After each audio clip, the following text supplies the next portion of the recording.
દર્શકો, ઇન્ડિયા 7 ન્યૂઝમાં આપનું સ્વાગત છે। જોઈએ આજના તાજા સમાચાર। વડોદરા શહેરમાં આવેલ અમિતનગર બ્રિજ નીચે રહેતા શ્રમજીવી પરિવારના 8 વર્ષના બાળકને જીએસઆરટીસી બસના આગલા ટાયર નીચે કચડાઈ જતા બાળકનું ઘટના સ્થળે જ મોત નીપજ્યું હતું। સ્થાનિક લોકો એકત્ર થયા હતા અને તંત્ર સામે રોષ વ્યક્ત કર્યો હતો। વધુમાં સામાજિક કાર્યકર દ્વારા જણાવવામાં આવ્યું હતું કે વડોદરા અમદાવાદ શટલ તેમજ દુકાનોના આડેધડ પાર્કિંગને કારણે અવારનવાર અકસ્માત સર્જાતા હોય છે। આ જગ્યાએ ટ્રાફિક પોલીસ દ્વારા કોઈ પણ પ્રકારની કાર્યવાહી કરવામાં નથી આવી રહી।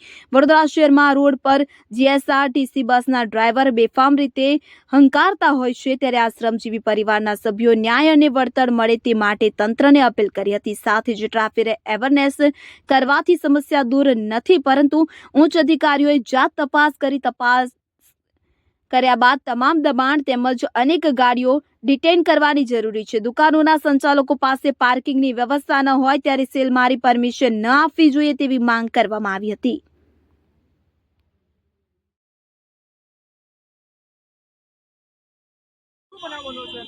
વડોદરા શહેરમાં આવેલ જે અમિતનગર બ્રિજ નીચે જે હાલમાં જે એક નાનું બાળક 8 વર્ષનું બાળકનું જે કહેવાય છે જીએસઆરટીસી બસના કારણે જે મૃત્યુ થયું છે, એટલે ખાસ કરીને જીએસઆરટીસી બસના જે ડ્રાઈવરો છે બેફામ રીતે ચલાવતા હોય છે અને અમિતનગર બ્રિજ પાસે પણ જે આડેધડ પાર્કિંગ કરવામાં આવે છે। અહીંયા આગળ રેસ્ટોરન્ટો હોટલો ખોલવામાં આવે છે, પરંતુ પાર્કિંગની સમસ્યા યથાવત જોવા મળે છે। સાથે જે ઇકો ચાલકો હોય છે, સાથે જે કહેવાય છે કે અમદાવાદ શટલિયા અહીંયા આગળ ચાલતા હોય છે, એટલે કંઈક ને કંઈક લાગી રહ્યું છે કે વડોદરા શહેરની અંદર હપ્તારાજ ચાલી રહ્યું છે, જેના કારણે આ બાળકનું મૃત્યુ થયું છે।